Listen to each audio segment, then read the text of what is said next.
Canada's film and television industry lost an important executive and creative champion in late January. Jay Switzer passed away at age 61.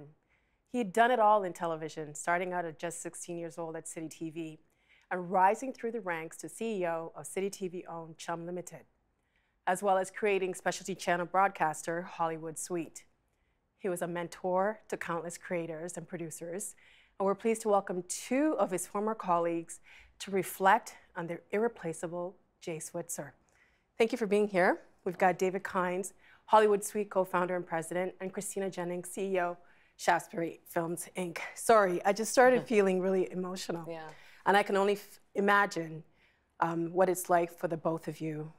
What has it been like the past little while since Jay passed? It's been very sad, but it's also been very rewarding to hear all the stories from people. The outpouring, the feedback we get, that I personally get and the family's gotten, is just overwhelming. The number of people he touched and the many different ways he touched them, it's been very heartening, and it really puts his place in my life in an even better spot than it already was. And Christina, for you? I think it's still shock, as it must be for certainly for Ellen and the family, but it's sort of shock. You know, he was way too young, to be candid, and he was such a force, certainly in my life and many others. He was always there on a phone call, an email, a meeting, a coffee, and so suddenly to imagine this force is not with us right now is, it hasn't quite, you know, sunk in. And to understand his contributions to not just Ontario, but to Canada, let's take a look at his history.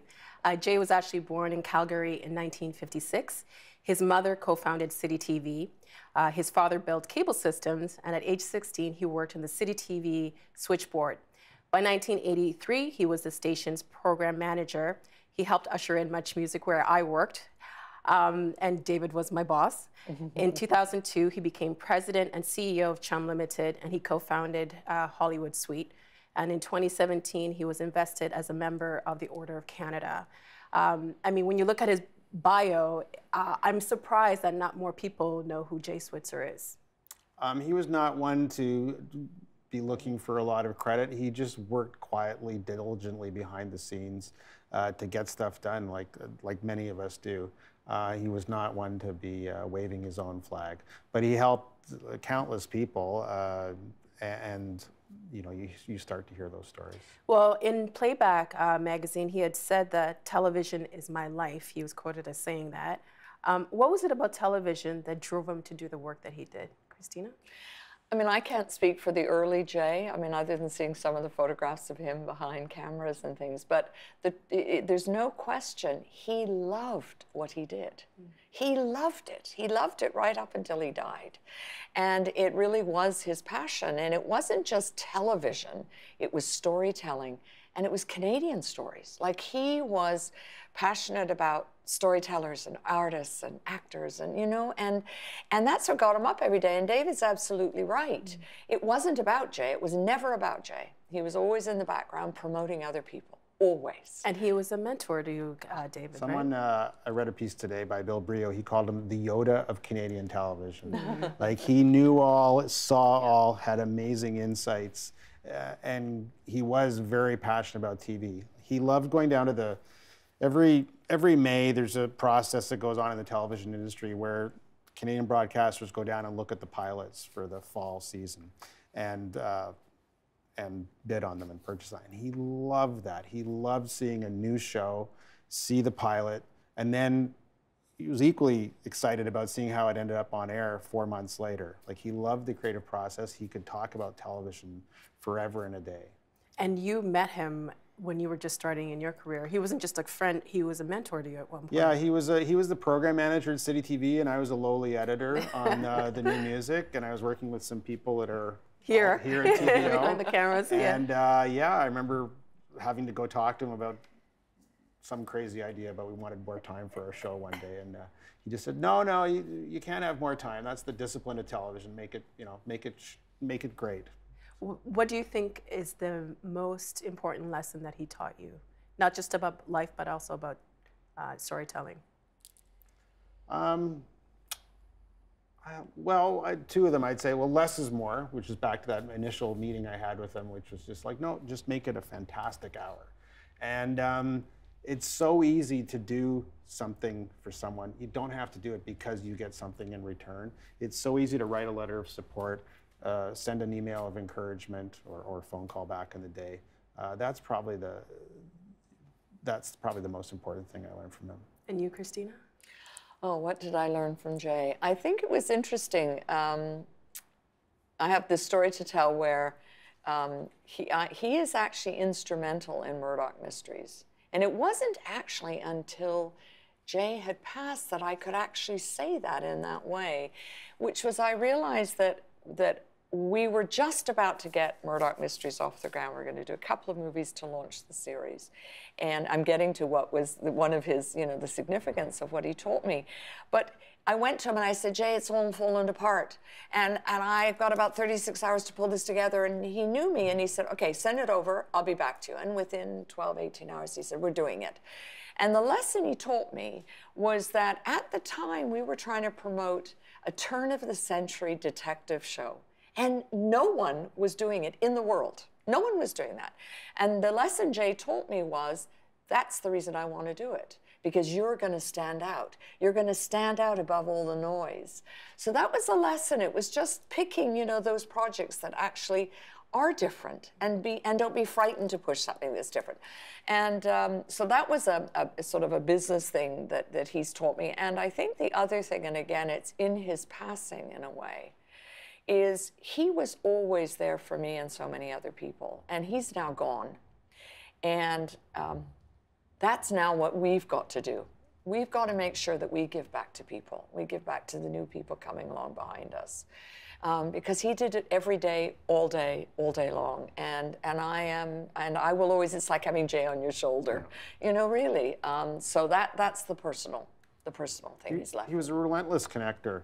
And I realize I've been doing that for a long time, but I now realize I'm doing it because I probably learned it from him. Just, hey, you hear an idea, you should talk to that person. Even there's nothing in it for me in the deal, or it's just like go ahead, make some magic. And I sign off a lot of my emails when I'm connecting people. I'm just like, make some magic, Oh, I like that. Going back to City TV, because I think everybody can agree that City TV was, it revolutionized the local storytelling across, not just in Canada, but across the world. What was it like working at City TV back then? Well, I was only there one night a week. And it was, it had already been on the air for 11 years by then. It had been sold to Chum. Chum had bought it. But it was certainly ingrained into me, always be doing, you don't want to look the same as anyone else. So it was like, if you've got an idea, as long as you're not doing what everyone else is doing, go for it. No money, no resources, just try and figure out how to do it yourself. And that was another good thing about Jay was one of the first big assignments he gave me was just like, I don't know, you can figure it. He would just say, well, here's something, the Nelson Mandela concert. And he was just like, I've bought this Nelson Mandela Freedom concert. It's live in 6 weeks. If you can figure out how to get the signal over here, carry it live. If you can't, he just kind of dumped it on me and walked away. And not in a bad way, just you figure it out. And it was kind of successful. It worked out. We were the only broadcaster in North America to carry it. And you made history in the process too. Yes, it was a politically significant event at the time. Nelson Mandela was still in jail, and I'm sure it contributed to him getting out. But anyway, the point was that Jay he would give you a lot of rope. He wouldn't micromanage you, and then if you did well, give you something else to do. So. I've got some pictures. So we've got some pictures that you gave us of Jay, and can you tell us about that picture? My understanding is that is Jay and his two sisters. He's got two lovely sisters, Sharon and Kiara, and I guess he's at some community. I don't know if that's at City TV. It says cable TV on it, so I don't know exactly where it is, but I think he's in his teens then, yeah. And then the next picture? That's some sort of promotional shot from City TV in the 70s, and that's his mom, Phyllis. And that's there's Moses? And Moses Neimer behind the elephant, and they're City TV always did things differently, but certainly you still wanted to get attention. That's his beloved wife, Ellen Dubin, who's an actress. And I don't know what event that's at, but it's a great shot. So A lovely shot. she's been in all sorts of stuff and is the voice of many things. The first picture that we showed was of young Jay. And in the introduction, I said when he was 16, but his first foray, I guess, into television was before that. He attended a CRTC meeting on behalf of his mom. So how difficult are those meetings to even understand? Well, I mean, I think he grew up in that environment. So he was, he'd heard the lingo. It's funny, he'd actually sent me a year ago, I should have brought it, a copy of his expense report that he, as a teenager that he typed up. It was like, yeah. And the 3 was missing from his typewriter, so everything was typed out with the word 3. And it was a $50 airfare to go to Ottawa, and he spent 10 cents on a chocolate bar, and yeah. It was, that's brilliant. Oh, that's he grew up in that environment, so I think he fit in well there. And he played a pivotal role in the station that we both worked at, which was Much Music. He helped usher in Much Music. How significant was that? Again, I wasn't in the room, but I know that he was the quarterback behind writing the actual license application. There was lots of ideas from John Martin and Moses and everyone working on City Limits, which was kind of a pilot for Much Music. Oh, and that's a photo of the original Much Music team about a few months after it went on the air, and Jay's the guy in the front row with the tie and the beard. So what year would that have been, David? That was 83. That's in the back alley. Wow. Oh, 99? Yes. Yeah, that's now George Restaurant. Right. It's pretty funny. I go to George Restaurant and sit there and go, yeah, that's where that shot was taken. And that's where we threw out the Christmas tree and everything. Much Music. Yeah, so he wrote, it was a very laborious process to apply for a CRTC license in the 80s and 90s. You had to do a lot of diligence and financial planning and make promises and creative suggestions as to why the CRTC should give you a license. And but Jay quarterback putting that whole thing together. It's about this thick in paper. But I'm also thinking back then, if you said, I want a music station, they must have been like, what? Yeah, you had to write a convincing reason why. I mean, they did a call for it. There was multiple applicants. And the Much Music idea won. And Christina, Kevin Beggs of Lionsgate called Jay a patron saint of underdogs. What did he mean by that? I'm not exactly sure what Kevin meant, but the bottom line was Jay took chances on people.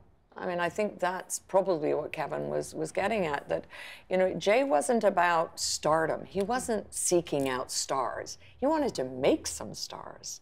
You know, he wanted to give them, you know, his experience, his thoughts, his opinions, you know, and he wanted to take a nobody and make them a somebody. So I think that's probably what Kevin was getting at. And how did you meet Jay? So in 1981, I started a restaurant at Queen and Jarvis called Emilio's.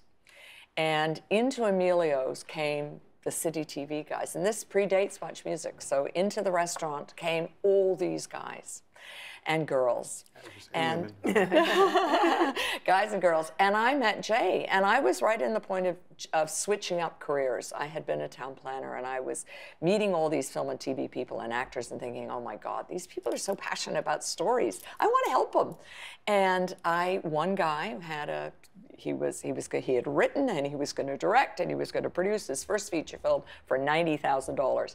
And he'd never done anything like it. I said, well, look, I've run a couple of businesses. Let me help you.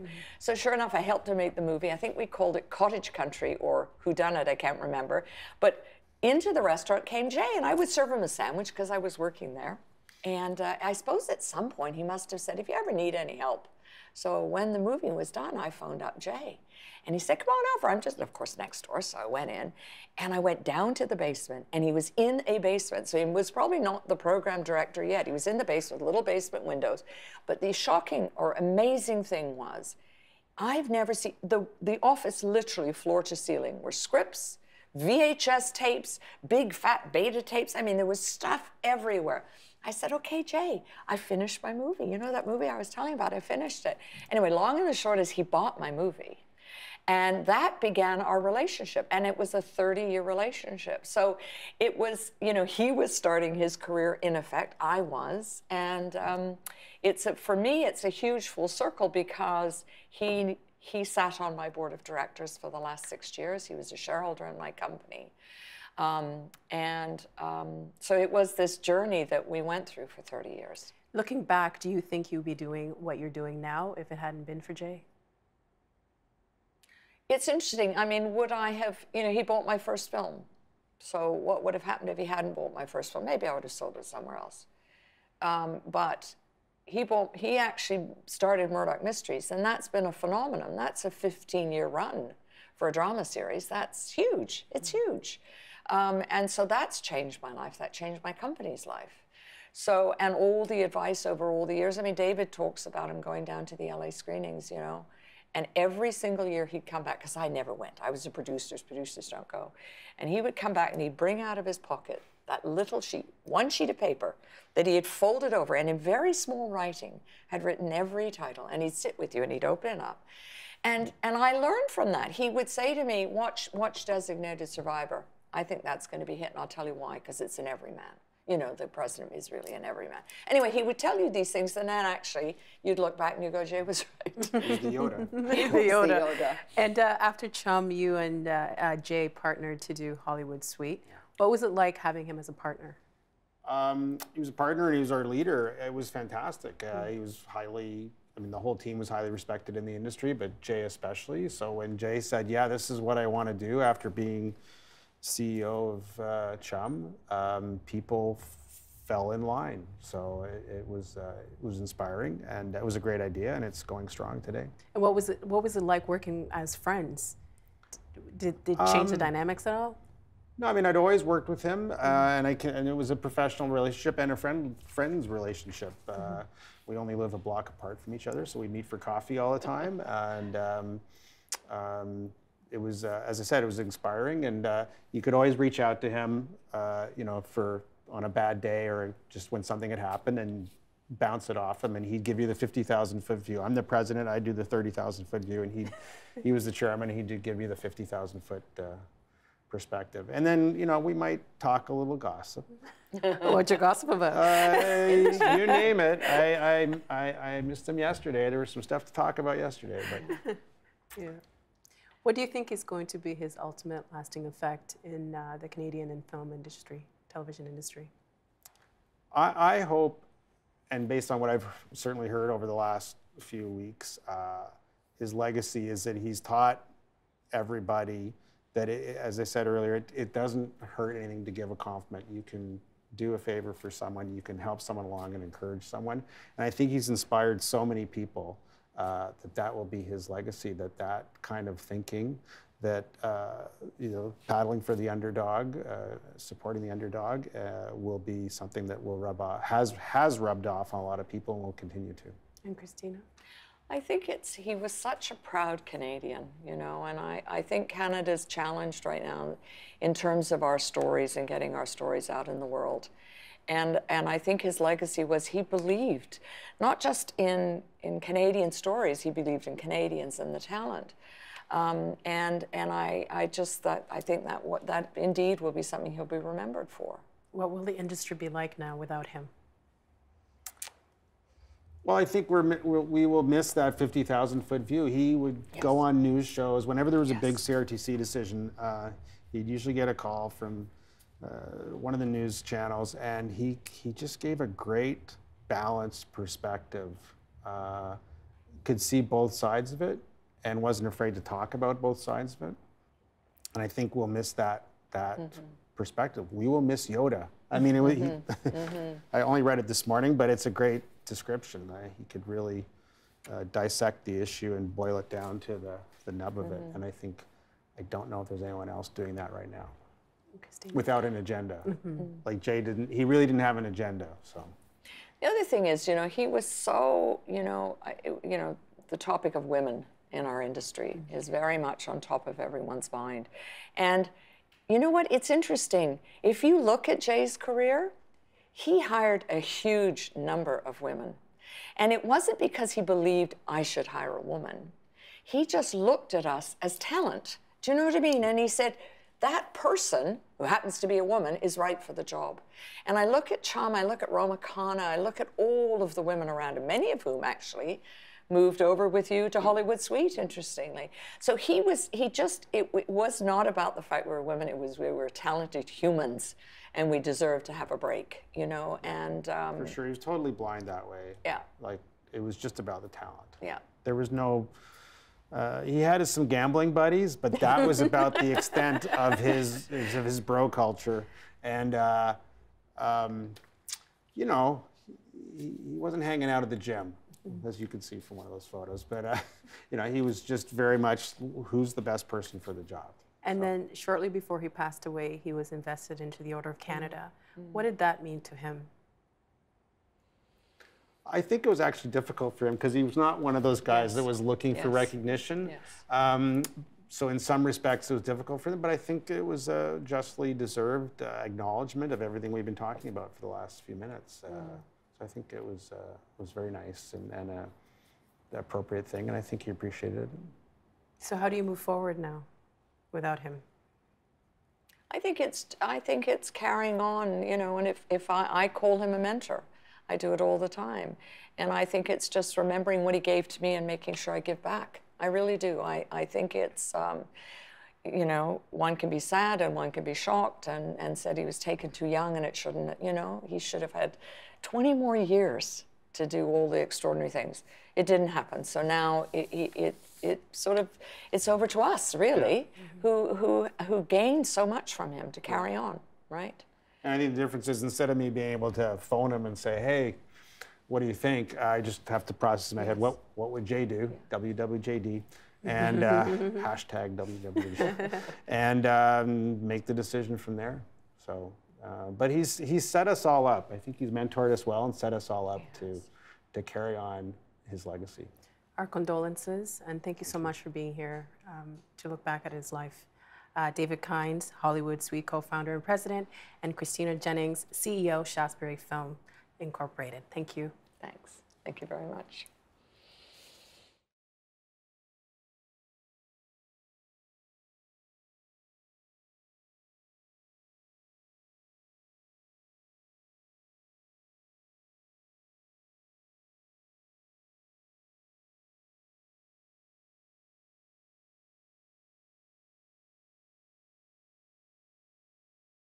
The Agenda with Steve Paikin is brought to you by the Chartered Professional Accountants of Ontario, helping businesses stay on the right side of change with strategic thinking, insightful decisions, and business leadership. Are you on the right side of change? Ask an Ontario CPA.